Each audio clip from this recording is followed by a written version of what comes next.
தேவனுக்கு மகிமை உண்டாவதாக. இந்த காலை வேளையிலும் தேவன் நம் மத்தியிலே எழுந்தருளி இருக்கிறதுக்காக நான் தேவனை ஸ்தோத்திரிக்கிறேன். 62ஆம் சங்கீதம் 1ஆம் வசனத்தை வாசிக்க கேட்போம். தேவனையே நோக்கி என் ஆத்துமா அமர்ந்திருக்கிறது, அவரால் என் ரட்சிப்பு வரும். தேவனையே நோக்கி என் ஆத்துமா அமர்ந்திருக்கிறது, அவராலே என் ரட்சிப்பு வரும் என்று சங்கீதக்காரன் சொல்லுகிறான். தேவனிடத்தில் அன்பு கூறக்கூடியவர்கள் தேவனை அன்பு கூர்ந்து அவருக்கு செவி கொடுத்து அவரை பற்றி கொள்ள வேண்டும் என்று தொடர்ச்சியாக நாம் தியானித்து வருகிறோம். தேவனிடத்தில் அன்பு கூறக்கூடியவர்களுக்கு தேவன் இரக்கத்தையும் அவர்கள் மேல் கரிசனையும் உள்ள தேவன். ஒரு ஆவிக்குரிய விஷயத்திலே தேவன் மேல் தேவனை சார்ந்து இருக்கக்கூடிய ஒரு ஆவிக்குரிய மனிதனுடைய வாழ்க்கையிலே தேவன் இரக்கமும் கிருபையும் உள்ளவராக இருக்கிறார், அவன் மேல் கரிசனையுள்ள தேவனாக இருக்கிறார் என்பதை நாம் அறிந்து கொள்ள வேண்டும். அவன் வாழ்க்கையின் எல்லா பிரச்சனைகளிலும் அவன் தேவனை சார்ந்து இருக்கக்கூடியவனாக அவன் இருக்க வேண்டும் என்பது தேவனுடைய விருப்பமாக இருக்கிறது என்பதை நாம் தெரிந்து கொள்ள வேண்டும். தாவீது இங்கே சங்கீதக்காரன் சொல்லுகிறார், என் ஆத்துமா அவரை நோக்கி அமர்ந்திருக்கிறது. அங்கே ஆங்கிலத்தில் என் ஆத்துமாவுக்கு அவரிடத்தில் மாத்திரமே அங்கே இளைப்பாறுதல் இருக்கிறது என்று எழுதப்பட்டிருக்கிறது. My soul finds rest in God. அது ஒரு இளைப்பாறுதலை தேவனிடத்தில் பெற்றுக்கொள்ளக்கூடிய இடத்திலே அமர்ந்திருக்கிறது. அமர்ந்திருத்தல் என்பது காத்திருத்தல் என்பதும் கிட்டத்தட்ட ஒரே அனுபவமாக இருக்கிறது என்பதை நாம் தெரிந்து கொள்ள வேண்டும். அது தேவனிடத்தில் அன்பு கூறக்கூடியவர்கள் தான் தேவனுக்காக காத்திருக்கக்கூடிய இடத்திலே இருப்பார்கள் என்பதை நாம் தெரிந்து கொள்ள வேண்டும். வாழ்க்கையின் எல்லா சூழ்நிலையிலும் நாம் தேவனுக்காக காத்திருக்கக்கூடிய தேவனுடைய ஜனங்களாக நாம் இருக்க வேண்டும் என்பதாக அது இருக்கிறது. அன்பு என்பதில்தான் விசுவாசம் நம்பிக்கை ரெண்டும் இணைந்து இருக்கிறது. அன்பில்லாதவன் விசுவாசிக்க முடியாது, அன்பில்லாதவன் அவர் மேல் நம்பிக்கை வைக்க முடியாது. தேவனிடத்தில் அன்பு கூறுவது என்பது நமக்கு பலன் என்பதாகவும், என் பலனாகிய கர்த்தாவே உம்மில் நான் அன்பு கூறுகிறேன். தேவன் தான் நமக்கு பலன், தேவனில் அன்பு கூறுவது தான் நமக்கு பலன். அதன் பலன் என்ன? கர்த்தர் நமக்கு பலனாக இருக்கிறார். கர்த்தரிடத்தில் அன்பு கூறுவதன் பலன் என்ன? கர்த்தரிடத்தில் அன்பு கூறுவதன் பலன் என்பது அவர் நமக்கு இளைப்பாறுதலை தருகிறார், அவர் நமக்கு இரக்கம் பாராட்டுகிறார், அவர் நம்மேல் கரிசனையாக இருக்கிறார் என்பதாக இருக்கிறது. நாம் தொடர்ச்சியாக இஸ்ரவேல் ஜனங்களை நாம் தியானித்து கொண்டு வருகிறோம். இஸ்ரவேல் ஜனத்தை அவர் விடுதலையாக்கி, பஸ்கா ஆட்டுக்குட்டியின் இரத்தத்தினாலே அவர்களை விடுதலையாக்கி மோசேயை கொண்டு அவர் வழிநடத்தக்கூடிய பாதையை நாம் அறிந்திருக்கிறோம். எகிப்திலிருந்து விடுதலையாக்கப்படக்கூடிய யாக்கோபின் சந்ததி இஸ்ரவேல் குடும்பத்தார் அவர்கள் ஒரு வாக்குத்தத்தத்தின் தேசத்தை நோக்கி அவர்கள் பிரயாணிக்கிறார்கள். அந்த வாக்குத்தத்தத்தின் தேசம் உடனடியாக அவர்களுக்கு கிடைக்கப் போகிறது இல்லை என்பதை அறிந்து இருக்கவில்லை. அவர்கள் சோதனைகளிலும் பாடுகளிலும் அவர்களுக்கு எதிராக பிரச்சனைகள் வரும்போதும் அவர்கள் முறுமுறுக்கக்கூடிய, எதிர்க்கக்கூடிய, வலுவி போகக்கூடிய இருதயம் உள்ளவர்களாக அவர்கள் இருந்தார்கள் என்பதை நாம் அறிந்திருக்கிறோம். இஸ்ரவேலர்கள் பொல்லாத இருதயமும் கடின இருதயமும் வலுவி போகக்கூடிய இருதயம் உள்ளவர்களாக காணப்பட்டார்கள். தங்கள் பிடரிகளை கடினப்படுத்தின ஜனங்கள். பல முறை தேவனுடைய நன்மையை அவர்கள் ருசி பார்த்தும் அதை உணராதிருக்கிற உணர்வற்ற ஜனங்களாக அவர்கள் போகக்கூடிய இடத்திலே அந்த சந்ததி இருந்தது என்பதை நாம் பார்க்க வேண்டும். 10 வாதைகள் வந்ததே, அந்த வாதைகள் இவர்களை ஒன்றும் பாதிக்கவில்லை. தேவன் பாதுகாத்தார்.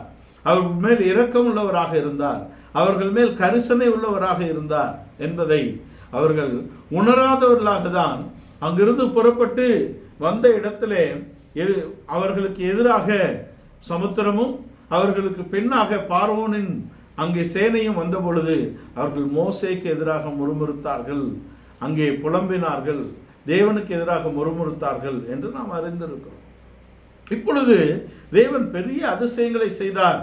சிவந்த சமுத்திரத்தை அவர்கள் கடக்க பண்ணினார். அங்கே சமுத்திரத்திலே அவர்களுக்கு வழியை உண்டாக்கினார். அது உலர்ந்த தரையை போல இருந்தது. அதை அவர்கள் லகுவாக கடந்தார்கள். எகிப்தியரோ அப்படி செய்ய முற்பட்டு மாண்டு போனார்கள் என்று வேதம் சொல்லுகிறது. இவர்களை நடத்தின வழி என்பது ஒரு தனித்துவமான வழியிலே தேவன் நடத்தினார். அவருடைய கரிசனை அவர்கள் மேல் இருந்தது. அவர்கள் உலர்ந்த தரையில் நடப்பது போல அந்த சமுத்திரத்தை அவர்கள் கடந்து வந்தார்கள். எகிப்தியரோ அப்படி செய்ய துணிந்து மாண்டு போனார்கள் என்பது தேவனில் அன்பு கூறக்கூடிய ஜனத்துக்கும், தேவன் அன்பு பாராட்டக்கூடிய ஜனத்துக்கும், தேவனை எதிர்க்கக்கூடிய ஜனத்துக்குமான வித்தியாசமாக இருக்கிறது என்பதை நாம் தெரிந்து கொள்ள வேண்டும். தேவனை அறியாதவர்களுக்கும் தேவனை அறிந்தவர்களுக்குமான வித்தியாசத்தை தேவன் எல்லா இடத்திலும் அவர் வெளிப்படுத்தினார் என்பதை இஸ்ரவேலுடைய வாழ்க்கையில நம்ம தெரிஞ்சுக்கலாம். இஸ்ரவேலை தேவன் தெரிந்து கொண்ட ஜனம். அவர்கள் உள்ளே அடிமைகளாக ஆக்கப்பட்டார்கள் என்றாலும் கூட அவர்களை பாதுகாக்கும்படிதான் தேவன் அப்படி நடத்தினார். தேவனிடத்தில் அன்பு கூறுகிறவர்களுக்கு சகலமும் நன்மைக்கு ஏதுவாகவே நடக்கிறது. இந்த 70 பேர் வெளியே இருந்திருந்தால் இவ்வளவு பழகி பெருகி இருக்கக்கூடிய சாத்தியம் இல்லை. எகிப்துக்கு முதலாவது வந்த யாக்கோபின் குடும்பம் 70 பேர். இந்த 70 பேர் இவ்வளவு பெரிய ஜாதியாக அவர்கள் வளருவதற்கு, இவ்வளவு பெரிய சமூகமாக அவர்கள் வளருவதற்கு எகிப்தை ஒரு கருவியாக தேவன் பாவித்தார். அது மாத்திரமல்ல, இவர்கள் தேவனை அறிந்து கொள்ள வேண்டும். அவருடைய வல்ல செயல்களை இவர்கள் புரிந்து கொள்ள வேண்டும். அவர் அழைத்த அழைப்பிலே லகுவான பாதை இல்லை என்பதை இவர்கள் தெரிந்து கொள்ள வேண்டும். எல்லா சூழ்நிலையிலும் தேவனை அவர்கள் சார்ந்திருக்க வேண்டும். ஆபிரகாமை தேவன் அழைத்தாரே, அவருடைய பாதை லகுவான பாதையா? அல்ல. அவன் கடந்து வந்த பாதை என்பது மிகவும் கடினமான பாதை தான். நம்பிக்கையற்ற இடத்திலே தேவன் மேல் நம்பிக்கையா இருக்க பழகி கொண்டான். அவனை குறித்து ரோம நிருபக்காரர் எழுதும் பொழுது அவன் விசுவாசிப்பதற்கான எந்த விதமான ஏதுவும் அவனுடைய வாழ்க்கையிலே இல்லை. அவன் சரீரம் செத்தது என்றும், ரபேக் அங்கே சாராளுடைய கர்ப்பம் செத்தது என்றும் அவன் அறிந்திருந்த போது அல்லவோ அவன் விசுவாசித்தான். அவன் விசுவாசத்தில் வல்லவனானான். அவன் விசுவாசிக்கக்கூடிய எதுவும் சாத்தியமில்லை என்று இருந்த போதும் அவன் அவிசுவாசமாக இருக்கவில்லை என்று அவர் எழுதுகிறார். நம்முடைய வாழ்க்கையின் சூழ்நிலைகளிலே நாம் எவ்வளவு தேவன் மேல் விசுவாசம் உள்ளவர்களாக இருக்கிறோம். நம்முடைய வாழ்க்கையில் சோதனைகள் வருகிறதே, நம்முடைய வாழ்க்கையில் பிரச்சனைகள் வருகிறதே, இது எதற்காக வருகிறது? நாம் தேவன் மேல் வைத்திருக்கக்கூடிய பற்று, அன்பு எப்படிப்பட்டதாக இருக்கிறது என்பதை சோதிக்கும்படியாக தான் இருக்கிறது. பேதுரு அப்போஸ்தலன் தன்னுடைய நிருபத்தின் 1 நிருபத்தின் 1 அதிகாரத்தின் 7 வசனத்திலே அழிந்து போகிற பொன்னே சோதிக்கப்படும். உங்கள் விசுவாசம், அதைவிட மேன்மையான உங்கள் விசுவாசம் கண்டிப்பாக அது சோதிக்கப்படும் என்று சொல்லுகிறார். 1 பேதுரு 1 அதிகாரம் 7 வசனத்தை வாசிக்க கேட்போம். அழிந்து போகிற பொன் அக்கினியினாலே சோதிக்கப்படும். அழிந்து போகிற பொன் அக்கினியினாலே சோதிக்கப்படும். அதை காட்டிலும் அதிக விலையேற பெற்றதாய் இருக்கிற உங்கள் விசுவாசம், அதை காட்டிலும் அதிக விலையேற பெற்றதாய் இருக்கக்கூடிய உங்களுடைய விசுவாசம் சோதிக்கப்பட்டு இயேசு கிறிஸ்து வெளிப்படும் பொழுது உங்களுக்கு புகழ்ச்சியும் கனமும் மகிமையும் உண்டாக அது காணப்படும். விலையேற பெற்ற உங்களுடைய விசுவாசம் சோதிக்கப்பட்டு கிறிஸ்து வெளிப்படும் பொழுது அது உங்களுக்கு புகழ்ச்சியாகவும் கனமாகவும் மகிமையாகவும் வெளிப்படும் என்று அவர் சொல்லுகிறார். நம்முடைய விசுவாசம் ஏன் சோதிக்கப்படுகிறது? நாம் அங்கே புகழ்ச்சியாக காணப்படும். கிறிஸ்துவுக்கு முன்பாக நாம் புகழப்படும்படியாக, கிறிஸ்துவுக்கு முன்பாக அது புகழ்ச்சியாகவும் கனமாகவும் அது மகிமையாகவும் காணப்படும்படியாகவே நம்முடைய விசுவாசம் சோதிக்கப்படுகிறது. எல்லா விசுவாசத்துக்கும் தகப்பனாக காணப்படக்கூடிய ஆபிரகாமுடைய வாழ்க்கை என்பது அவனை பூர்வ காலத்திலேயே அவர் தெரிந்து கொண்டார். நாம் அறிந்திருக்கிறோம். ஆதியாகமம் 2 அதிகாரத்திலேயே ஆபிரகாம் காணப்படுகிறார். பஹிபாராம் என்ற வார்த்தை, நீங்கள் அதை வேறு கோணத்திலே நீங்கள் அதை பட்டியலிட்டால் ஆபிரகாம் என்று அர்த்தப்படக்கூடியதாக இருக்கிறது. தேவன் சகலத்தையும் சிருஷ்டிக்கும் பொழுதே ஆபிரகாம் அவருடைய சிந்தையிலே இருந்தார். தேவன் சகலத்தையும் சிருஷ்டிக்கும் பொழுதே திருச்சபை அவருடைய சிந்தையிலே இருக்கிறது. தேவன் சகலத்தையும் சிருஷ்டிக்கிறதுக்கு முன்பாகவே நாம் முன்குறிக்கப்பட்ட ஒவ்வொருவரும் அவருடைய சிந்தையிலே இருக்கிறோம். எபேசியர் 1 அதிகாரத்தின் 4 வசனத்திலே அவர் உலக தோற்றத்துக்கு முன்பாகவே நம்மை அன்பில் பரிசுத்தரும் குற்றமற்றவர்களுமாய் இருக்கும்படி கிறிஸ்து இயேசுவுக்குள் நம்மை தெரிந்து கொண்டிருக்கிறார் என்று எழுதுகிறார். உலக தோற்றத்துக்கு முன்பாகவே தேவன் நம்மை தெரிந்தெடுத்திருக்கிறார். உலக தோற்றத்துக்கு முன்பாகவே நாம் அன்பில் பரிசுத்தரும் குற்றமற்றவர்களுமாய் இருக்கும்படியான தீர்மானம் தேவனுக்குள் நிறைவேற்றப்பட்டிருக்கிறது. அந்த தீர்மானத்துக்கு ஒப்பு கொடுக்கக்கூடிய ஒரு தன்மை தான் நமக்குள்ளே தேவன் எதிர்பார்க்கிறார் என்பதை நாம் தெரிந்து கொள்ள வேண்டும். இஸ்ரவேலை தேவன் முன்குறித்து, இஸ்ரவேல் என் குமாரன், இஸ்ரவேல் என் சேஷ்டபுத்திரன், அவனை விடுதலையாக்குவேன் என்று வந்தாரே, அவருடைய சத்தத்தை நான் கேட்டேன், அவர் படும் பாடுகளை நான் பார்த்தேன், அதை நான் பார்த்து அவர்களிடம் கூக்குரலை நான் கேட்கவே கேட்டு அவர்களை விடுதலையாக்கும்படியாக இறங்கினேன் என்று சொல்லுகிறார். ஒரு மோசையை கொண்டு அவளை விடுதலையாக்கக்கூடிய திட்டத்தை தேவன் செய்து விட்டார். ஒரு பஸ்கா ஆட்டுக்குட்டியின் ரத்தத்தினாலே அவளை விடுதலையாக்கக்கூடிய திட்டத்தை அவர் நிறைவேற்றக்கூடிய இடத்திலே அவர் இருக்கிறார். இவர்கள் செய்ய வேண்டியது என்ன? அவரிடத்தில் அன்பு கூற வேண்டும், அவருக்கு செவி கொடுக்க வேண்டும், அவரை பற்றிக் கொள்ள வேண்டும். இதான் அவர்களுக்கு கொடுக்கப்பட்ட கட்டளை. அவர்கள் தேவனில் அன்பு கூற வேண்டும், அவர்கள் தேவனுடைய வாக்குக்கு செவி கொடுக்க வேண்டும், அவருக்கு கீழ்ப்படிந்து நடக்க வேண்டும், அவரை பற்றி கொள்ள வேண்டும் என்பதுதான் அவர்களுக்கு கொடுக்கப்பட்டது. நேரடியாக ஒபே என்ற ஒரு வேர்பு அங்கு எபிரேயத்தில் இல்லை. வினைச்சொல் கீழ்ப்படி என்ற ஒரு வினைச்சொல் இல்லை. கேட்டு கீழ்ப்படி, ஷெமா, கேட்டு கீழ்ப்படி என்ற சொல் தான் இருக்கிறது. அவருக்கு செவி கொடுத்து அதன்படி செய்யும்படியாக அவர்கள் சாவதானமாக இருக்க வேண்டும். இதுதான் அவர்கள் அழைத்த அந்த பகுதியாக இருக்கிறது. யாத்திராகும் 15ஆம் அதிகாரத்திலே ஒரு பெரிய கோஷம் போட்டு அவரை பாடி அவரை புகழ்ந்து ஏற்றி போற்றி கொண்டாடி அவர்கள் மகிழுகிறார்கள், அவர் விடுதலையை தந்தார் என்று. 1ஆம் வசனத்தை நாம் வாசிக்க கேட்போம். 15:1. அப்பொழுது மோசேயும் இஸ்ரவேல் புத்திரரும் கர்த்தரை புகழ்ந்து பாடின பாட்டு, கர்த்தரை பாடுவேன், அவர் மகிமையாய் வெற்றி சிறந்தார். அவர் மகிமையாய் வெற்றி சிறந்தார். கர்த்தரை நாங்கள் பாடுவோம், அவர் மகிமையாய் வெற்றி சிறந்தார். மோசேயும் இஸ்ரவேல் ஜனங்களும் பாடின பாட்டு. அவர் மகிமையாக வெற்றி சிறந்திருக்கிறார். செங்கடலை நாங்கள் கடந்து விட்டோம், நீங்கள் கண்ட எகிப்தியரை இனி நீங்கள் காண்பதில்லை என்று வாக்கு பண்ணிவிட்டார். இன்று கண்ட எகிப்தியரை இனிமேல் காண்பது இல்லை என்ற வாக்குத்தத்தத்தை அவர்கள் பெற்றுவிட்டார்கள். பஸ்கா ஆட்டுக்குட்டியின் ரத்தத்தினாலே மீட்கப்பட்டவர்கள் செங்கடலை கடந்து ஒரு உடன்படிக்கையின் உறவுக்குள்ளே அவர்கள் வந்து விட்டார்கள். அவர்களை பகலிலே அவர்களுக்கு மேகஸ்தம்பமும் இரவிலே அக்னி ஸ்தம்பமுமாக வழிநடத்தும்படியாக தேவன் இருக்கிறார். இதை கண்டு அதிசயித்து அவர்கள் பாட்டு பாடி அவரை புகழ்ந்து ஏற்றி போற்றி புகழ்ந்து பாடக்கூடிய இடத்திலே அவர்கள் மகிழ்ந்திருக்கிறார்கள். இது ஒரு 20 வசனம் தாண்டல.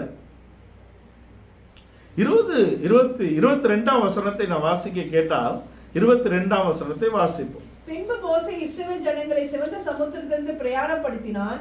அவர்கள் சூர் வனாந்திரத்துக்கு புறப்பட்டு போய் 3 நாள் வனாந்திரத்தில் தண்ணீர் கிடையாமல் நடந்தார்கள். 3 நாள் தண்ணீர் இல்லாமல் நடக்கிறார்கள். எப்படிப்பட்ட தேவன் இவர்களை வழி நடத்துகிறார்? எகிப்தியரை முறியடித்து செங்கடலை 2ஆக பிளந்து அதுக்கு முன்பாகவும் எகிப்திலே 10 விதமான வாதைகளை அவர்கள் கண்டார்கள். அவருடைய பலத்த கரத்தையும் ஓங்கிய புயத்தையும் அவர்கள் கண்டிருக்கிறார்கள்.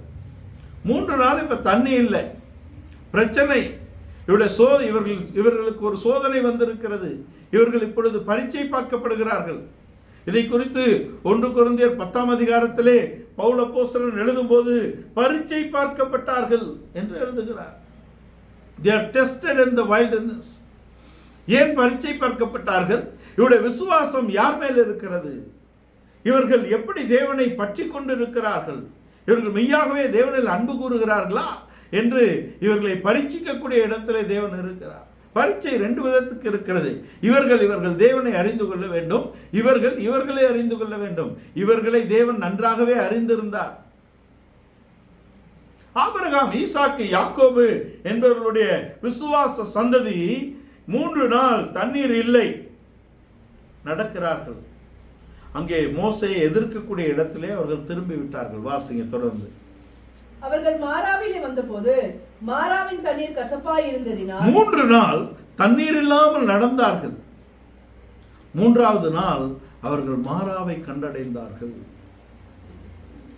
வறண்டு விடாய்த்து அந்த வனாந்தரத்திலே நடந்தவர்கள் மாராவிலே தண்ணீரை கண்டவுடனே தங்கள் தலைகளை தண்ணீருக்குள் நினைத்து குடிக்கக்கூடிய இடத்திலே அவர்களுடைய ஆவல் இருக்கிறது. ஓடி நேரா தண்ணி முழுக்க தன் தலையை நினைத்து அதுக்குள்ளாக உள்ளே பிரவேசித்து தண்ணீருக்குள் நின்று அதை குடிக்கக்கூடிய இடத்திலே வந்து விட்டார்கள். ஆனால் 3 நாள் தண்ணி இல்லாத பிரச்சனை. இன்றைக்கு தண்ணீர் கிடைத்து விட்டது, அது கசப்பாக இருக்கிறது. இப்பொழுது அவருடைய வார்த்தைகள் எப்படி இருக்கிறது? 23ஆம் வசனத்தை வாசிப்போம். அவர்கள் மாராவிலே வந்தபோது மாராவின் தண்ணீர் கசப்பாய் இருந்ததினால் அதை குடிக்க அவர்களுக்கு கூடாது இருந்தது. அதனால் அவ்விடத்துக்கு மாரா என்று பெயரிடப்பட்டது. அப்பொழுது ஜனங்கள் மோசேக்கு விரோதமாய் முறுமுறுத்து எண்ணத்தை குடிப்போம் என்றார்கள். மோசே கர்த்தரை நோக்கி கூப்பிட்டான். அப்பொழுது கர்த்தர், மாராவின் தண்ணீரின் கசப்பை அவர்கள் கண்டவுடனே அவர்கள் முறுமுறுத்தார்கள். மோசேக்கு எதிராக அவர்கள் திரும்பினார்கள். மோசேயை அவர்கள் எதிர்க்கக்கூடிய இடத்திலும் தேவனுக்கு எதிராக முறுமுறுக்கக்கூடிய இடத்திலும் அவர்கள் மாறி போனார்கள். நம்முடைய வாழ்க்கையின் சூழ்நிலையிலே கசப்பு வரும் பொழுது, பிரச்சனைகள் வரும் பொழுது, நாம் தேவனுக்கு எதிராக முறுமுறுக்கக்கூடிய ஒரு அனுபவம் நமக்கு இருக்கக்கூடாது. நாம் சோர்ந்து போகக்கூடிய அனுபவம் நமக்கு இருக்கக்கூடாது. நாம் தேவனிடத்தில் நம்பிக்கையுள்ளவர்களாக இருக்க வேண்டும். வாழ்க்கையின் எல்லா பகுதிகளிலும் நாம் தேவனை சார்ந்திருக்கக்கூடியவர்களாக நாம் காணப்பட வேண்டும். வாழ்க்கையிலே பிரச்சனைகள் வருகிறது.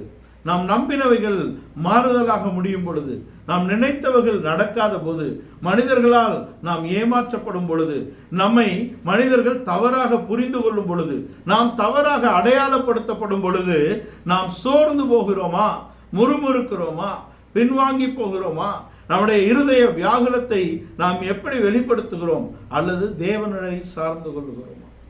எல்லோரும் எதிர்க்கும் பொழுது தேவனை சார்ந்து கொள்ளக்கூடிய ஒரு அனுபவத்தை தாவீது பெற்றுக்கொண்டார். அம்னோன், அப்சலோம், அதோனியா மூன்றும் அவனுடைய குமாரர். மூன்று பேரும் அவனுக்கு செய்த தீமைக்கு அளவே இல்லை. அம்னோன் அவனுடைய சொந்த மகளை அவன் சீரழித்து விட்டான். அப்சலோம் அம்னோனை கொன்று போட்டான். மற்றும் அவன் சகோதரரையும் கொல்லக்கூடிய இடத்திலே அவன் கிரியை நடப்பிக்கிறான். அப்சலோம் அவன் எப்படிப்பட்டவனாக இருந்தாலும் அவனுக்காக யோவாபு பரிந்து பேசுகிறார். அதையும் கேட்டு அவனை சேர்த்து கொள்ளுகிறான். இந்த அப்சலோம் இவனையே ஒன்றுமில்லாமல் ஆக்கிவிட்டான். தாவீதை ஒன்றுமில்லாமல் ஆக்கக்கூடிய இடத்துல அப்சலோம் கிரியை செய்து தாவீதை சிங்காசனத்திலிருந்து இறங்கி அவன் ஓடி போக பண்ணினான். ராஜா இப்ப நடந்து போறார். பெட்டியை கொண்டு ஆசாரியரும் அங்கே வருகிறார்கள். எல்லாம் இருக்கட்டும் அப்படின்னு சொல்லி திரும்ப நடந்து போகிறார். அங்கே பெஞ்சமினியன் ஆகிய கீஸ் இருக்கிறார். பெஞ்சமினியன் ஆகிய கீசின் குமாரனுக்காக வைராக்கியமாக ஒரு ஆள் அங்கே கிரியை செய்கிறார்.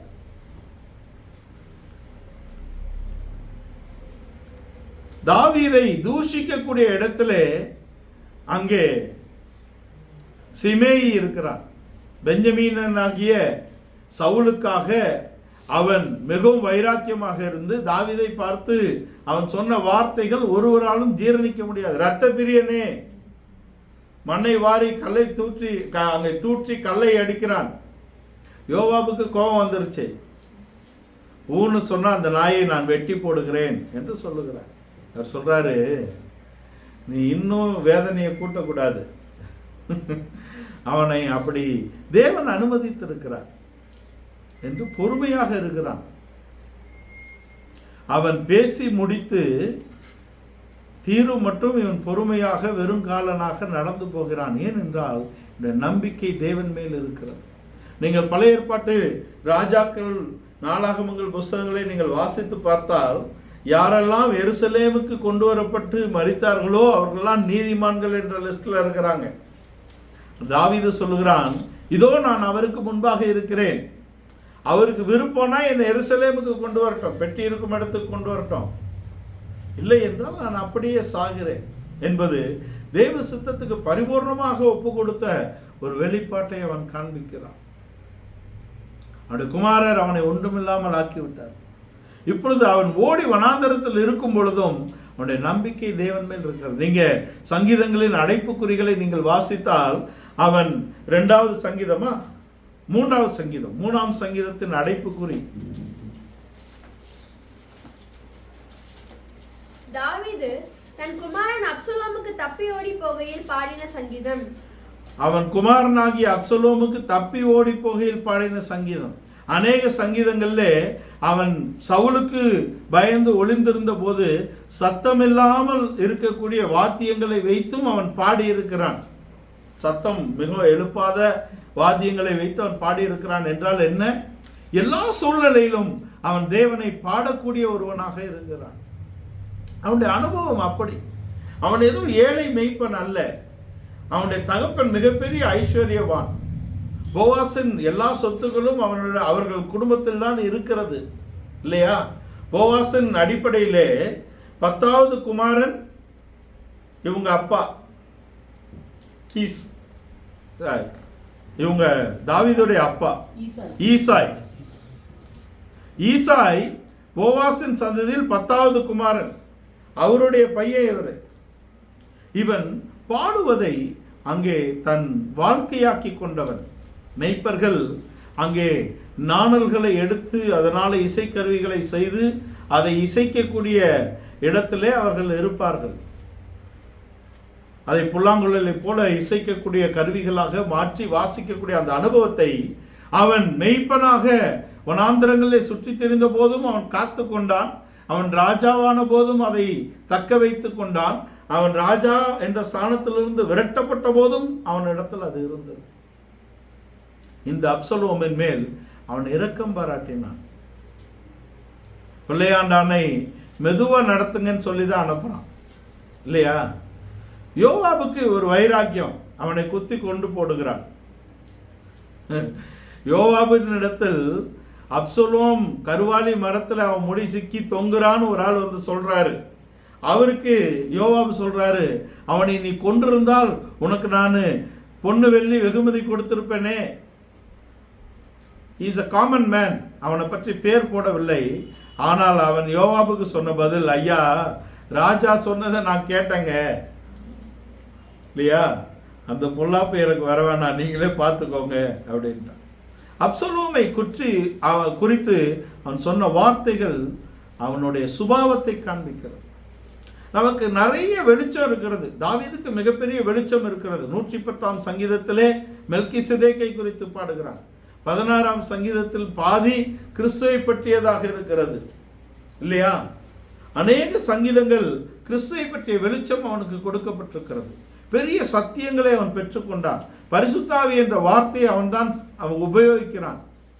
நீர் உம்முடைய பரிசுத்த ஆவியை விட்டு எடுத்து போட வேண்டாம் என்ற வார்த்தையை அவன் தான் உபயோகிக்கிறான். தேவனை குறித்த பெரிய வெளிச்சங்கள் இருக்கிறது. நம்முடைய வாழ்க்கையிலும் நாம் நிறைய கற்றுக்கொள்ளுகிறோம், நிறைய சத்தியங்களை அறிந்து கொள்ளுகிறோம், அநேக காரியங்களை படித்து கற்றுக்கொள்ளுகிறோம். சுபாவம் இல்லையே, அதுதான் விஷயம். தெய்வீக சுபாவத்தை வெளிப்படுத்தாதபடிக்கு நான் எவ்வளவு அறிந்திருந்தாலும் அதன் பிரயோஜனம் என்ன? தாவீதுக்கு இருந்த வெளிச்சத்தோடு அவனுக்குள் ஒரு தெய்வீக சுபாவம் கட்டப்பட்டிருக்கிறது. அதான் மெயின். இந்த எல்லாவற்றிலும் அவன் ஒன்றை அறிந்திருந்தான், தான் செய்த தவறுக்காக தேவன் தன் ஜீவியத்திலே ஒரு நியாயத்தை நிறைவேற்றி கொண்டிருக்கிறார் இல்லையா? உரியாவின் சங்கதியிலே அவன் செய்த பிழைக்காக உன்மேல் உன் வீட்டாரே திரும்புவார்கள் என்ற தேவனுடைய வார்த்தை இருக்கிறது. அது நிறைவேறி கொண்டு இருக்கிறது என்பதை உணர்ந்தவனாக அவன் இருக்கிறான். அது அம்னோனின் விஷயமாகட்டும், பொறுமையா இருக்கிறான். அப்சலோமை விட இவனுக்கு இல்லையா கோவம் வந்திருக்கணும்? உனக்கு தங்கச்சி, அவனுக்கு மக இல்லையா? நீங்கள் மெய்யாகவே தேவ வைராக்கியம் கொண்டிருந்தால் உங்கள் வைராக்கியங்களை குறித்து நாங்கள் சந்தோஷப்படுகிறோம், அதான் விஷயம். ஆனா உங்களுடைய சுயநலத்துக்காக நீங்கள் வைராக்கியம் போல காட்டக்கூடாது. அப்சலோம் காட்டினது வைராக்கியம் தான், ஆனால் அதில் தெய்வீகம் இருந்ததா? இல்லையே. எங்கள் சகோதரியை வேசியை போல எண்ணலாமா? பட்டயம் எடுத்தார்கள் 2 பேர்,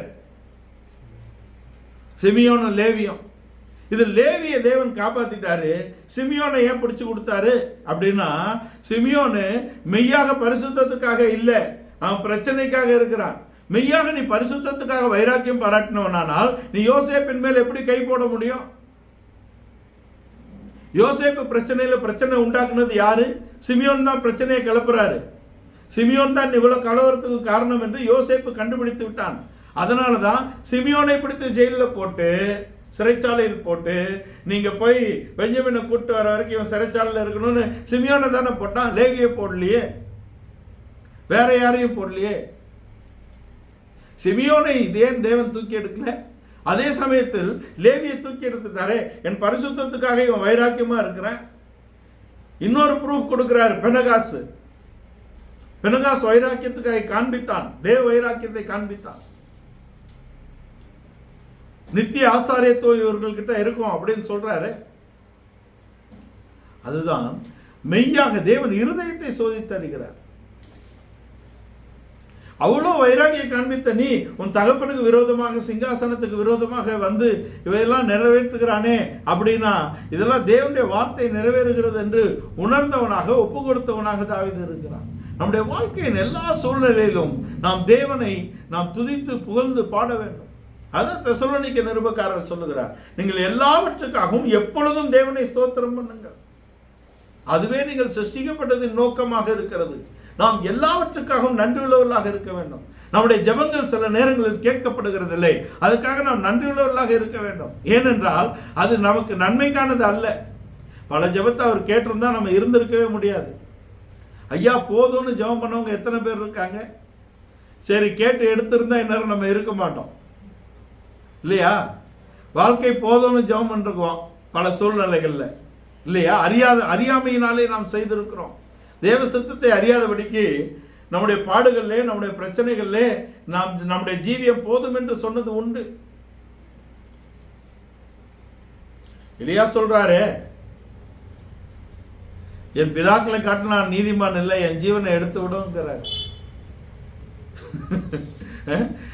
உடனே ஜெபத்தை கேட்கிறவர் கேட்டிருந்தா கதை முடிஞ்சது இல்லையா?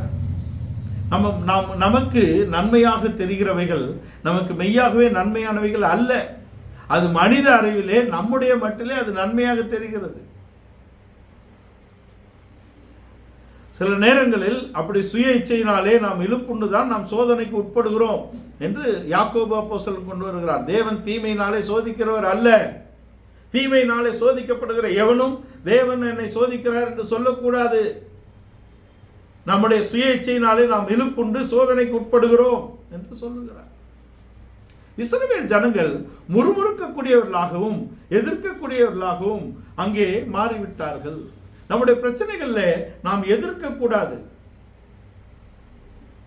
இயேசு கிறிஸ்து பூமியிலே தேவ சித்தத்தின் பரிபூரணத்தை செய்து முடித்தாரே, அவர் எதிர்க்கவும் இல்லை, அவர் பின்வாங்கவும் இல்லை. தேவ சித்தத்தை எதிர்க்கவும் இல்லை, அவர் அதுக்கு நேராக பின்வாங்கவும் இல்லை. கெத்செமனே அதற்கு எடுத்துக்காட்டாக இருக்கிறது.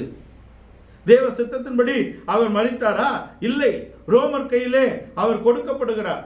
அதுதான் பேதுரு அப்போஸ்தலன் சொல்லுகிறார், தேவனுடைய நிர்ணயத்தின்படியும் தீர்மானத்தின்படியும் தம்மை தாமே ஒப்பு கொடுத்த கிறிஸ்துவை நீங்கள் என்ன செய்தீர்கள்?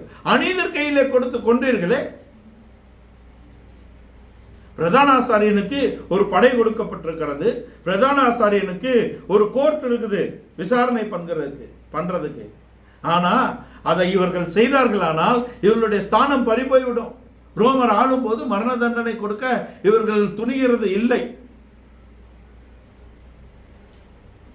அதுல சிக்க வைப்போம் தான் அந்த ஸ்திரீயும் கொண்டு வந்தது இவர்கிட்ட. இவளை கொல்லுவோமா மோசேயின் மார்க்கத்தின்படி?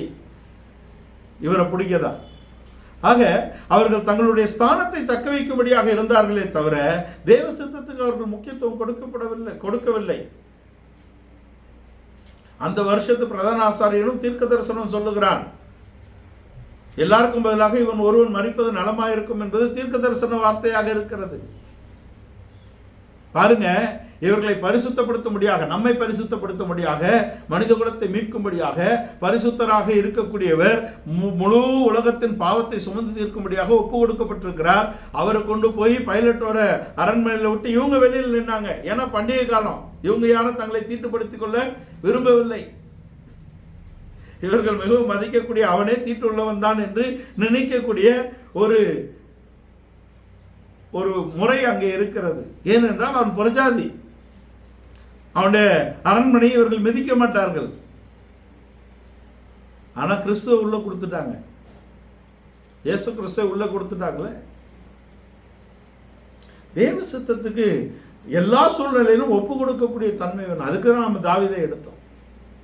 இப்பொழுது அப்சலோம் செத்துட்டான்னு சொன்னாலும் அவன் கிறிஸ்துவை பிரதிபலிக்கக்கூடிய இடத்துல இருக்கிறான். அப்சலோமே என் குமாரனே, அப்சலோமே என் குமாரனே, அப்சலோமே என் குமாரனே, உனக்கு பதிலாக நான் மரித்திருந்தால் நலமாய் இருக்கும் என்ற இடத்துல அவன் கிறிஸ்துவை பிரதிபலிக்கிறான். இந்த பென்யமீனுக்கு பதிலாக நான் அடிமையாக ஒப்பு கொடுக்கிறேன் என்ற இடத்திலே யூதா கிறிஸ்துவின் தன்மையை வெளிப்படுத்துகிறான். யோசேப்பு பரிசுத்தவான் இல்லை என்று சொல்லவில்லை.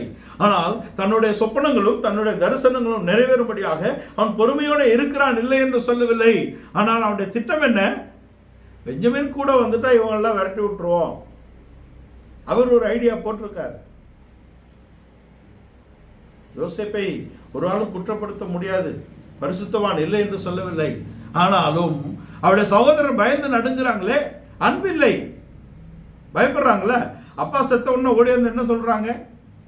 அப்பா இருக்கும்போது எங்களை மன்னிக்க சொன்னார்னு எல்லாம் சொல்றாங்க. பயந்தெல்லாம் நடுங்குறாங்க. நம்முடைய பரிசுத்தம் நம்முடைய தெய்வீகத்தோடு இணைந்து இருக்க வேண்டும்.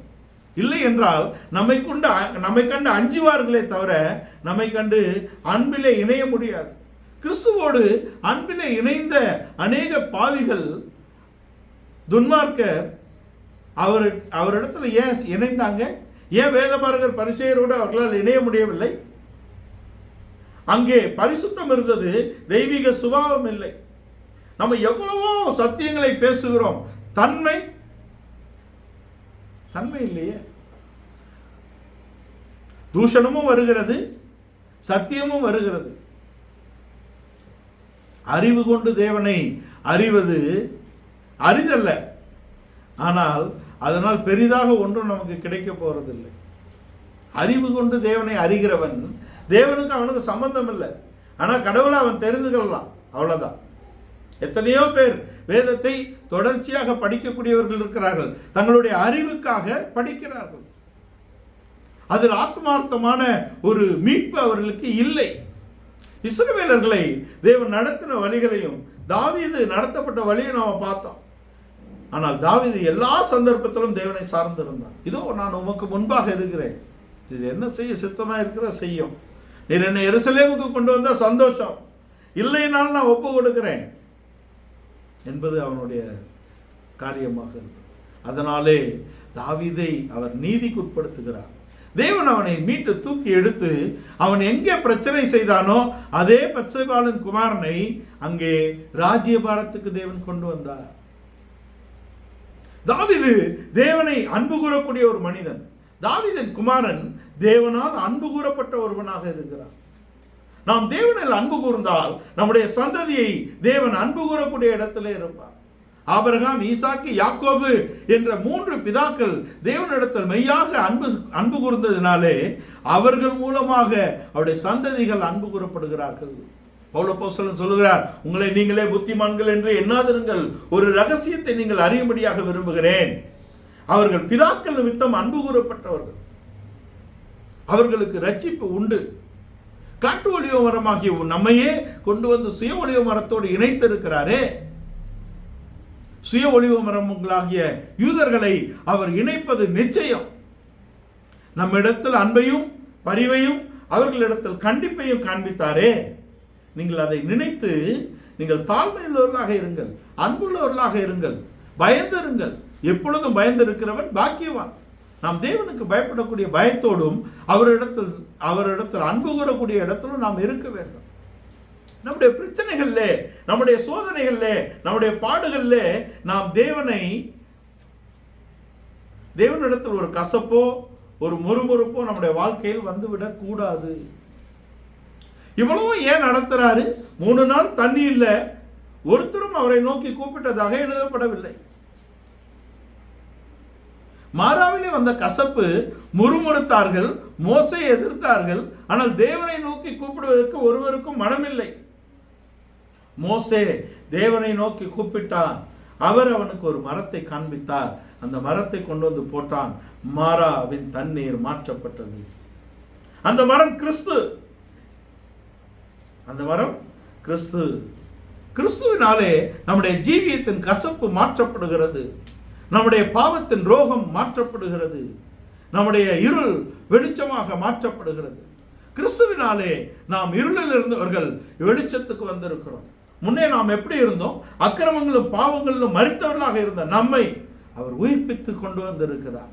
ஜீவனற்ற நிலையில் இருந்த நம்மை உயிர்ப்பித்து கொண்டு வந்திருக்கிறார். நாம் தேவனை நோக்கி கூப்பிட்டால் அவர் விடுவிக்க வல்லவராக இருக்கிறார். நம்முடைய சோதனையிலே வருத்தப்பட்டு பாரம் சுமக்கிறவர்களே, நீங்கள் எல்லோரும் என்னிடத்தில் வாருங்கள், நான் உங்களுக்கு இளைப்பாறுதல் தருகிறேன். 11:28 மத்தேயு. அதோடு நின்றக்கூடாது. ஏசாயா 28:11-12 வரணும். அது பரிசுத்த ஆவியினாலே நமக்கு கிடைக்கக்கூடிய இளைப்பாறுதல். இதுவே இளைத்தவனை இளைப்பாற பண்ணக்கூடிய இளைப்பாறுதல் என்று சொல்லப்பட்டிருக்கிறது.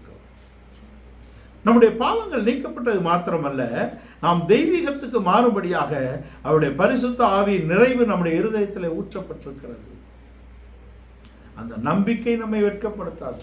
அன்பினால் தான் இந்த நம்பிக்கை நிலைவரப்படுகிறது. தேவன் தம்முடைய அன்பை பரிசுத்த ஆவியின் மூலமாக நம்முடைய இருதயத்திலே ஊற்றி இருக்கிறார். இதுவே இளைத்தவனை இளைப்பாற பண்ணக்கூடிய இளைப்பாறுதல். ஏசாயா 28:11-12. ஆக அந்த இளைப்பாறுதலுக்கு வர வேண்டும். இஸ்ரவேலர்கள் இந்த பரீட்சையிலே ஜெயிக்க வேண்டும். மோசே தேவனை நோக்கி அழைத்தான். அவர் அந்த மரத்தை காண்பித்தார். அதை எடுத்து போட்ட போது மாறாவின் கசப்பு மாறிவிட்டது. அதை மதுரமாக அவர் மாற்றுகிறார். நம்முடைய ஜீவியத்தின் கசப்புகளை தேவன் மதுரமாக மாற்றக்கூடிய இடத்திலே தேவன் கிரியை நடப்பிக்கிறார். அதுக்கு நாம் என்ன செய்ய வேண்டும்? நாம் அவரை இருதயத்தில் விசுவாசித்து வாயினாலே அறிக்கை செய்ய வேண்டும். இது ரட்சிப்பு. நாம் ஞானஸ்தானத்தின் உடன்படிக்கையின் உறவிலே நாம் வர வேண்டும். பாவ மன்னிப்புக்கென்று பிதா குமாரன் பரிசுத்த ஆவியின் நாமத்தினாலே நீங்கள் ஞானஸ்தானம் எடுக்கும் போது பரிசுத்த ஆவியின் வரத்தை நமக்கு தருவார். அந்நிய பாஷை பேசுகிறவன் தேவனோடு ரகசியங்களை பேசுகிறான். அவர் விருந்து ஆயத்தம் பண்ணி ராஜா வரவேண்டியவர்களை அழைத்தால் அப்பதான் அவன் காரணம் சொல்லுகிறான். மாட்டை வாங்கினேன், அதை சோதிக்க போகிறேன். மாட்டை வாங்கின பின்பு சோதித்து பார்ப்பானா? சோதித்து பார்த்து மாட்டை வாங்குவானா? ஒரு நிலத்தை வாங்கினேன், அதை குறித்து போகிறேன். எல்லாருக்கும் வேலை இருக்கு. பொழுது ராஜா சொல்லுகிறார், வீதியில் இருக்க எல்லாரையும் கொண்டு வா, விருந்து வை. விருந்து சாலைக்குள்ளே ராஜா வருகிறார். ஒருவன் வஸ்திரம் தெரியாமல் இருக்கிறான். அப்படின்னா என்ன வஸ்திரம்? கல்யாண வஸ்திரம் தெரியாமல் இருக்கிறான். அவருடைய மரபுபடி வருகிற எல்லோரும் ஈக்குவலாக ட்ரீட் பண்ணுறதுக்காக அவங்க ஒரு ஓவர் கோட் கொடுப்பாங்க இதர்கள். அது இல்லாதபடி இவன் எப்படி உள்ளே வந்தான் அப்படின்னா, அவன் என்ன பண்ணுறான்? ஒரு பதிலும் சொல்லவில்லைன்னா என்ன அர்த்தம்? அவனுக்கு தேவனோடு பேசக்கூடிய அனுபவம் இல்லை இல்லையா? ராஜா கேட்குறாரு, ஸ்நேகிதனே, வஸ்திரம் இல்லாதவனாக எப்படி உள்ள வந்த? அவன் ஒரு பதிலும் அவருக்கு சொல்லவில்லை. அப்படின்னா என்ன? அவன் தேவனோடு பேசக்கூடிய அனுபவம் இல்லாதவனாக இருக்கிறான். அதுதான் பவுல் சொல்றாரு, அந்நிய பாஷை பேசுகிறவன் தேவனோடு ரகசியங்களை பேசுகிறான். ஒவ்வொருவருக்கும் பிரத்யேகமான ஒரு பாஷையை அவர் தருகிறார். அது நம்முடைய ஆத்ம நிறைவேறுதலுக்காக, நமக்குரிய ஆவிக்குரிய காரியங்களின் தேவைக்காக பரிசுத்த ஆவியானவர் நமக்குள்ளே இருந்து பெருமூச்சோடே வேண்டுதல் செய்யக்கூடிய அனுபவமாக இருக்கிறது. நீங்கள் வேண்டிக் கொள்ள வேண்டியது என்னதென்று அறியாது இருக்கிறபடியினாலே. அப்படின்னா என்ன? நமக்கு ஜெபிக்க தெரியாது. அதற்காக நமக்கு ஒரு பரிசுத்த ஆவியானவர் பொழிந்தருளப்பட்டிருக்கிறார். அதிலிருந்து அவர் நமக்காக வேண்டுதல் செய்கிறார். இந்த அனுபவம் இல்லாதவர்கள் முறுமுறுக்கக்கூடியவர்களாகவும் எதிர்க்கக்கூடியவர்களாகவும் போய்விடுகிறார்கள். இஸ்ரவேல் ஜனங்கள் அங்கு தேவனையும் பார்க்கவில்லை, மோசேயும் நோக்கி பார்க்கக்கூடிய அனுபவம் இல்லை. அவர்கள் தேவனையும் மோசையை நோக்கி பார்க்காததினாலே அவருடைய வாழ்க்கையிலே அங்கே கசப்பும் அதனால் முறுமுறுப்பும் வந்துவிட்டது. கசப்பும் அதனால் முறுமுறுப்பும் ஏன் வருகிறது? அந்த அன்பை அவர்கள் உணரக்கூடிய இடத்திலே இல்லை. நம்முடைய வாழ்க்கையில ரட்சிப்பை பெற்ற நாம் பரிசுத்த ஆவியை பெறாவிட்டால் ஒரு நாள் நாம் கசந்து முறுமுறுப்போடு திரும்பி போய் விடுவோம் என்பதாக இருக்கிறது. உலகப்பற்று வந்துடும். உலகப்பற்று வந்துவிடும். சுய விருப்பத்தை நிறைவேற்றும்படியாக இருக்கும். தேவ அன்பு இருந்தால் தேவனுக்கு பிரியமானதை செய்யக்கூடிய இடத்திலும் எப்பொழுதும் தேவனை நம்பி அவரை சார்ந்திருக்கக்கூடிய இடத்திலும் இருப்போம். இல்லைன்னா இஸ்ரவேலர்கள் இவ்வளவு அதிசய அற்புதங்களை தேவன் செய்து அவர்களை விடுதலையாக்கி கொண்டு வந்தாலும் இங்கே முறுமுறுக்கக்கூடியவர்களாகவும் எதிர்க்கக்கூடியவர்களாகவும் போய்விட்டார்கள். மோசே தேவனை நோக்கி அங்கே கூப்பிட்டான். அவர் ஒரு மரத்தை காண்பித்தார். தீர்க்கதரிசிகள் புத்திரல் ஒருவன் தன்னுடைய கோடரி விழுந்து விட்டது என்று சொன்ன பொழுது அங்கே மரம் போடப்பட்டது, அவனுடைய கோடரி மிதக்கியது இல்லையா? நம்முடைய பிரச்சனைகளிலே நாம் தேவனை நோக்கி பார்க்க வேண்டும்.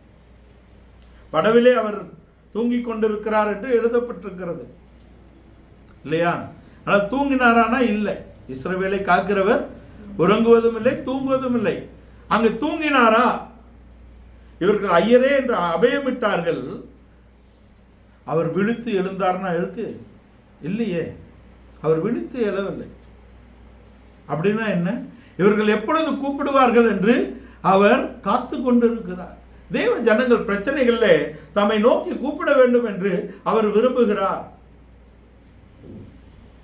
நம்ம யாரை நோக்கி கூப்பிடலான்னு நம்முடைய கான்டாக்ட் லிஸ்ட்டை பார்க்க கூடாது இல்லையா? ஒரு பிரச்சனை வந்த உடனே யாரை நோக்கி கூப்பிடலாம் என்று நம்மளுடைய கான்டாக்ட் லிஸ்ட்டை தான் நம்ம பார்ப்போம். ஒரு ஆங்கில சொல், we should not run to our phone, we should run to throne.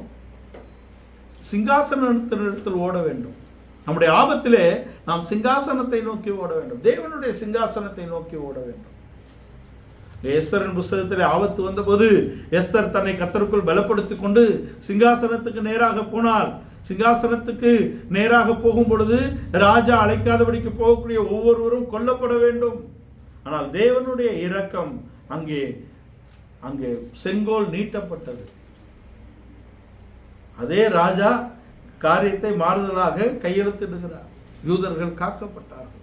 நம்முடைய ஆவி ஆத்ம சரீரம் முழு யூத ஜனங்களும் மொர்தெகாயும் அங்கே எஸ்தரும் சேர்ந்துதான் அங்கே காக்கப்படக்கூடிய இடத்துக்கு வருகிறார். நம்முடைய ஆவி ஆத்ம சரீரம் மூன்றும் ஒருங்கிணைந்து தேவனில் அன்பு கூறக்கூடிய பக்கம். உன் தேவனாகிய கர்த்தரை உன் முழு இருதயத்தோடும் முழு பலத்தோடும் முழு ஆத்மாவோடும் உன் முழு மனதோடும் உன் முழு ஆத்மாவோடும் உன் முழு பலத்தோடும் அவர்கள் அன்பு கூறக்கூடிய பக்கம். இந்த பரீட்சையிலே நமக்கு சமாதானம் தரும்படியான கர்த்தருடைய அன்பு, கர்த்தருடைய சமூகம் நம்மிடத்தில் இருந்தால் எவ்வளவு பெரிய பிரச்சனையோ நாம் சமாதானத்தோடு காணப்படுவோம்.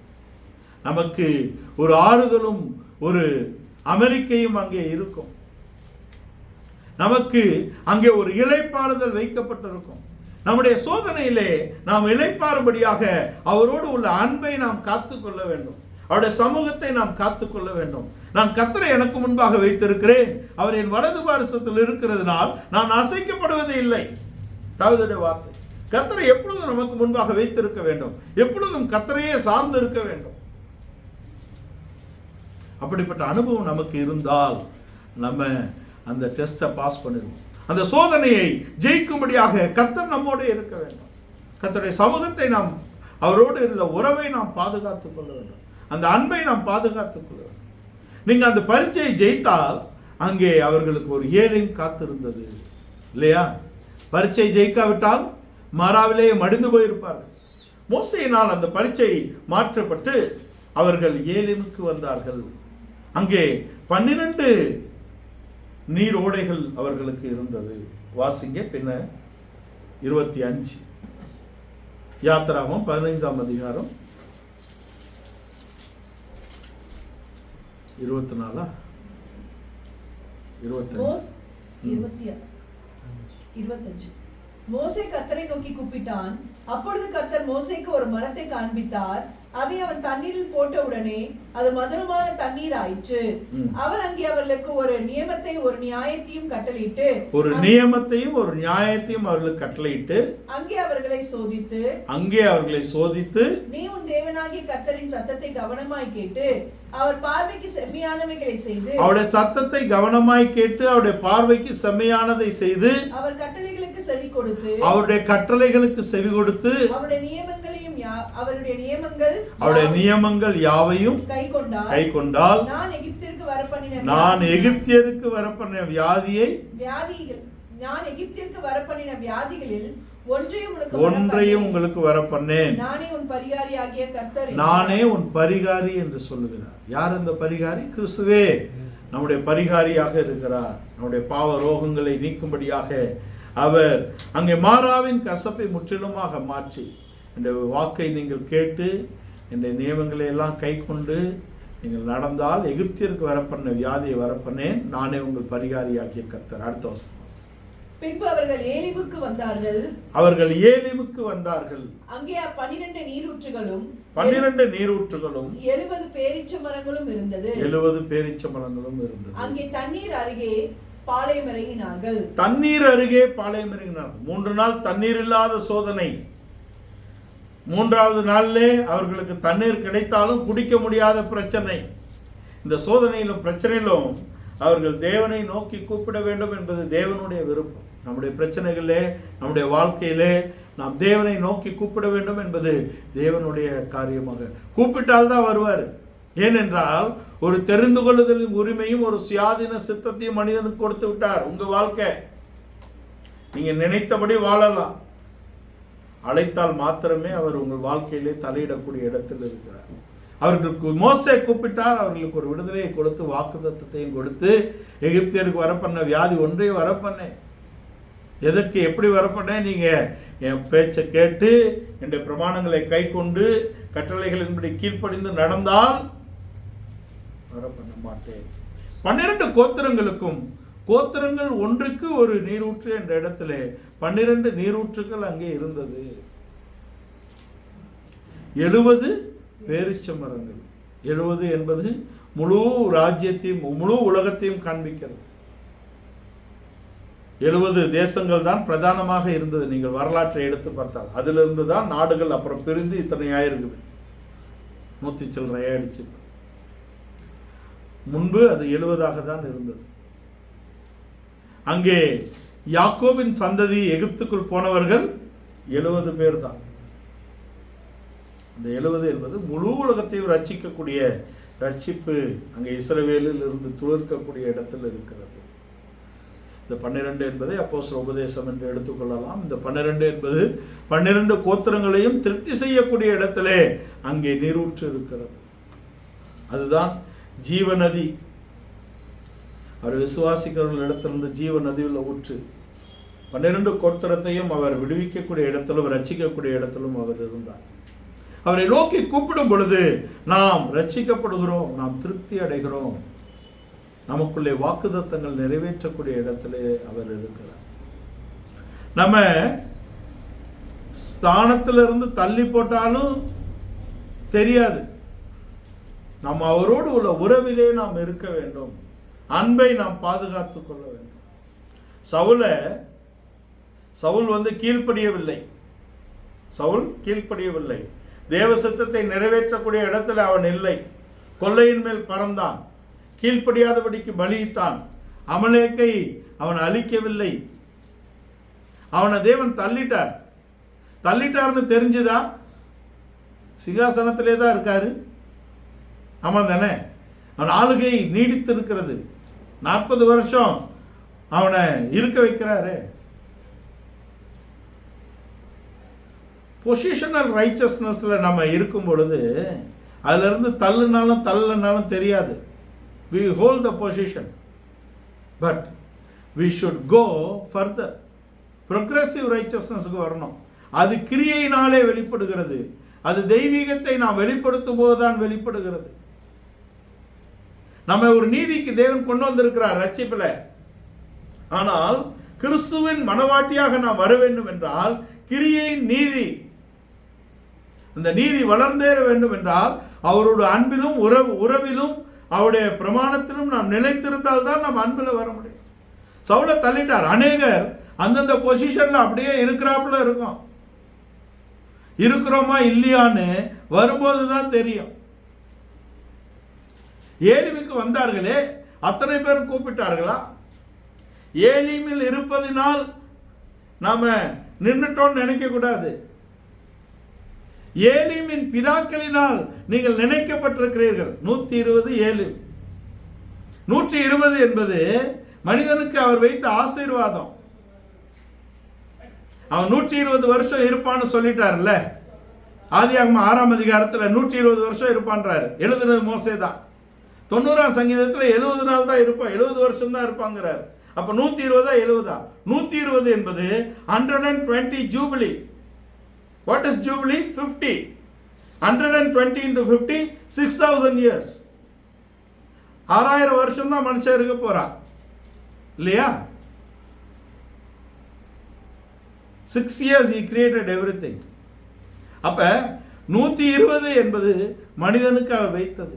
ஆனால் அந்த 120 ஜூபிலிக்கு ஆரம்பமான இந்த இஸ்ரவேலை இப்பொழுது ஏலிமுக்கு கொண்டு வந்திருக்கிறார். ஏலிமிலே 12 நீரூற்றுகள் இருக்கிறது. 11 என்பது மணவாட்டி என்று நான் சொன்னேன். கெமெட்ரியா, நாம் எபிரேயம் படித்தவர்களுக்காக சொல்லுகிறேன். கெமெட்ரியா கணக்கு பார்க்குறாங்க. ஒவ்வொரு எழுத்துக்கும் ஒரு எண் இலக்கணம் இருக்கிறது. ஒவ்வொரு எழுத்துக்கும் எண் வரிசை இருக்குது, 1லிருந்து 22 வரைக்கும். அந்த 22 எழுத்துக்களுக்கும் ஒவ்வொரு கணம் இருக்கிறது. 10 வரைக்கும், யோத் வரைக்கும் 10 தான். அதுக்கப்புறம் 11க்கு அங்கே 20, 30, 40ன்னு வரும். இந்த 12வது எழுத்து என்பது லாமேத். லாமேத் என்பது மேய்ப்பனின் கோல். 12 என்பது மேய்ப்பனின் கோல். 12 என்பது டீச்சிங். 12 என்பது அங்கே மேய்ப்பன் நம்மை நடத்தக்கூடிய வழி. 12 ஊற்றுக்கள் அங்கே இருந்தது. என்னிடத்திலிருந்து ஜீவ தண்ணீர் உள்ள நதிகள் ஓடும். என்னை விசுவாசிக்கின்ற இருதயத்திலிருந்து ஜீவ தண்ணீர்கள் உள்ள நதிகள் ஓடும்.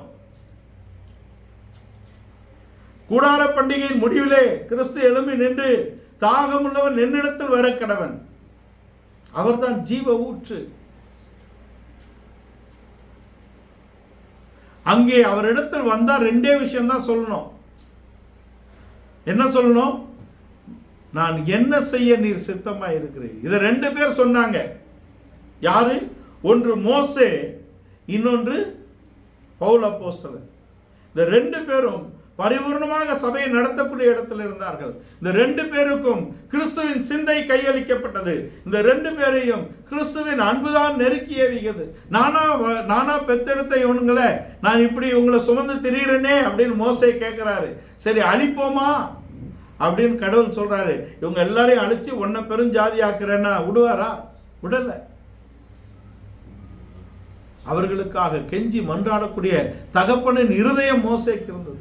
என் ஜனத்தாருக்கு பதிலாக நானே என்னுடைய பெயரே கிறுக்கப்பட்டு போனால் நலமாயிருக்கும் என்று சொன்ன அப்போஸ்தலனாகிய பவுலுக்கு அதே கிறிஸ்துவின் சிந்தையும் அதே இருதயமும் கொடுக்கப்பட்டது. பிதாக்கள் நிமித்தம் நமக்கு இரக்கம் கிடைத்திருக்கிறது. இஸ்ரவேலர்கள் பிதாக்கள் நிமித்தம் அன்பு கூறப்பட்டவர்கள். நாமும் நம்முடைய பிதாக்கள் நிமித்தம் அன்பு கூறப்பட்டிருக்கிறோம். நான் சொல்வது எழுத்துக்குரிய பிதாக்கள் அல்ல, நான் சொல்வது ஆவிக்குரிய பிதாக்கள் என்பதை நீங்கள் மனதில் கொள்ள வேண்டும். முழு இஸ்ரவேலையும் அவர் ஒரே மனிதன் என்ற இடத்திலே பார்க்கிறார். அது இஸ்ரவேல், அது யாக்கோபு. நாமும் நம்முடைய பிதாக்கள் நிமித்தம் நமக்கு இரக்கம் பாராட்டப்பட்டிருக்கிறது. ஒருவன் என்னிடத்தில் அன்பு கூர்ந்தால் அவனுக்கு 1000 தலைமுறைக்கு இறங்குவேன். 1000 தலைமுறை இருந்தா பார்க்க போறான். 4 தலைமுறை பார்க்கறதே இன்னைக்கு பெரிய விஷயம். அவ பாருங்க, நீ உன் கண் எட்டாத அளவுக்கு அவருடைய இரக்கம் இருக்கிறது. அவரிடத்தில் அன்பு. தாவீது தேவனிடத்தில் அன்பு கூர்ந்ததினால் அவனுடைய சிங்காசனம் என்னென்னைக்கும் நிலைத்திருக்கும். சாலமோன் விழுந்தா எழுந்தான் பேசக்கூடிய ஞானிகள் மத்தியிலே நான் சாலமோன் விழுந்ததை குறித்து அறிவில்லாத மூடனாக இருப்பதே நல்லது இல்லையா? 2 சாமுவேல் சொல்ற, அவன் பாவம் செய்தால் அவன் பிறக்கவே இல்லை சொல்றார். அவனை நான் சவுலை போல தள்ளுகிறது இல்லை. சாலமோன் இடத்தில் தேவன் அன்பாக இருந்தார். ஏன்? தாவீது தேவனிடத்தில் அன்பு கூர்ந்ததினாலே தேவன் சாலமோன் இடத்தில் அன்பு கூர்ந்தார். அப்படின்னா என்ன? நாம் நிற்பது நம்முடைய ஆவிக்குரிய பிதாக்களுடைய அன்பினால் நிற்கிறோம். அவர்களுடைய உயரத்திலே நாம் வெளிச்சம் காண்கிறோம். அதை நாம் நினைத்தவர்களாக இருக்க வேண்டும். தேவனிடத்தில் அன்பு கூறுகிறவன் தேவனுடைய ஊழியர்களை அன்பு கூறாதவனாக ஒருபோதும் இருக்க முடியாது. தேவனிடத்தில் அன்பு கூறுகிறவன் தேவன் அன்பு கூறுகிற ஒவ்வொருவரையும் அன்பு கூறக்கூடியவனாக இருக்க வேண்டும். தேவனை பயக்கிறவர்களை நான் பயக்கிறேன் என்று தாவீது சொல்லுகிறார். தேவனே உடைய வேதத்தை பயக்கக்கூடிய அவர்களை நான் பயக்கிறேன், அவர்களை நான் வெறுக்கிறேன் என்று சொல்லுகிறார். இது எழுதப்படாதது, ஆனால் செய்ய வேண்டியது. நாம் தேவனை அன்பு கூர்ந்தால் தேவனை பயக்கிறவர்களை நாம் அன்பு கூற முடியாது என்பதை நாம் தெரிந்து கொள்வோம். நம்முடைய வாழ்க்கையில எல்லா சூழ்நிலையிலும் நாம் தேவனை சார்ந்திருந்தால் தேவன் நம்மை ஏலிமுக்கு கொண்டு வருவது நிச்சயம். அங்கே நிறைவான தண்ணீர், அதன் ஓரத்திலே பாளையம் இறங்கினார்கள். பேரிச்ச மரங்கள் அங்கே இருந்தது. திருப்தியாக அவர்கள் வழி நடத்த போகிறார்கள். எகிப்தை விட்டு வந்த அவர்களுடைய வாழ்க்கையிலே ஒரு வனாந்தரத்தை அவர்கள் எதிர்பார்க்கவில்லை. நேரா அங்க கூட்டிட்டு போயிருந்தா 11 நாள் தான். உபாகம் 1:1 இருக்கு, 11 நாள் தான் போயிருக்கலாம். போயிருந்தா இப்பவே இவன் கூப்பிட மாட்டான். பாலும் தேனும் ஓடக்கூடிய தேசத்துக்குள்ளே போனால் கூப்பிடுவாங்கிறீங்க, இவன் கூப்பிட மாட்டான். நீங்க உபாகம் 8:8 வாசித்தால் அங்கே 8:8 7 காரியம் இருக்கும். 8 திரும்ப 8வது வசனத்தில் திரும்ப கொஞ்சம் காரியம் இருக்கும். அங்கே அது எப்படிப்பட்ட தேசம்? அது கோதுமையும் வார்கோதுமையும் வரக்கூடிய தேசம். கோதுமை வார்கோதுமை. அதுக்கு அடுத்து அது திராட்சை செடிகளும் அத்திமரங்களும் உள்ள தேசம் 4. அது மாதுளை செடியும் ஒலிவ மரங்களும் உள்ள தேசம். அது தேன் உள்ள தேசம். எண்ணெயும் தேனும் உள்ள தேசம். 8 இருக்கு. எண்ணெயும் தேனும் உள்ள தேசம். 8 காரியம் இங்க இருக்கும். அடுத்தது 8ஆம் வசனம். 9ஆம் வசனம். அது தாழ்ச்சி இல்லாமல் அப்பம் புசிக்கும் தேசம். இவ்வளவு திருப்தியா விட்டா பிரச்சனையிலேயே கடவுளை கூப்பிடல. இவ்வளவு திருப்தி ஆயிடுச்சுன்னா அவ்வளவுதான், பிஸி ஆயிடுவான் இல்லையா? எல்லாம் இருக்கே, ஏன் கூப்பிடணும்? பிரச்சனையிலேயே கூப்பிடாத ஆளை திருப்தியா வச்சா கூப்பிடுவாங்கிறீங்க. 30வது நீதிமொழிகள் தெளிவாக எழுதுறான், நான் திருப்தியாய் கடவுள் யாருன்னு கேட்கக்கூடாது. இன்றைக்கு ஐஸ்வர்யத்தினால் திருப்தியானவர்கள் கடவுள் யார் என்று கேட்கக்கூடிய இடத்துல இருக்கிறார்கள். நான் குறைச்சலினால் திருடி உடைய நாமத்தை வீணிலே வழங்கக்கூடாது. ஒரு மனு கேட்கிறேன், மனுஷருக்கு இருக்கிற அறிவே இல்லாத ஒருவன் என்று தன்னை சொல்லக்கூடியவனுடைய ஒரு மனு எப்படி இருக்கிறது? எனக்கு கொடுக்க வேண்டியதை கொடுங்க ஐயா, உமக்கு தெரியும் என்ன கொடுக்கணும்னு. அதை தாண்டி கேட்க வேண்டிய எந்த விதமான காரியமும் இல்லை. நாம் ஒன்றை கேட்க வேண்டும். அது என்ன? தாவீது கேட்ட ஒன்றை நான் கேட்டேன், அதையே நான் நாடுவேன். அவருடைய ஆணையத்தில் இருக்க வேண்டும். அவரை அறிந்து கொள்ள வேண்டும். அறிந்தால் தான் நான் அன்பு கூற முடியும். அவரை நான் பற்றி கொள்ள வேண்டும். எல்லா சூழ்நிலையிலும் நான் அவரை இறுக்கமாக பற்றி கொண்டு இருக்கக்கூடிய ஒரு மனிதனாக இருக்க வேண்டும். நான் கர்த்தருக்காக பொறுமையோட காத்து கொண்டு இருக்க வேண்டும். அவருடைய பலன் தான், அவரை அன்பு கூறுவதுதான் என் பலன் என்று சொல்லுகிறான். அதன் பலனை முழுமையாக பார்த்த ஒரு மனிதன் தாவீது. நம்முடைய வாழ்க்கையிலே பிரச்சனைகள்ல நாம் அவரை பற்றி கொள்ள வேண்டும்.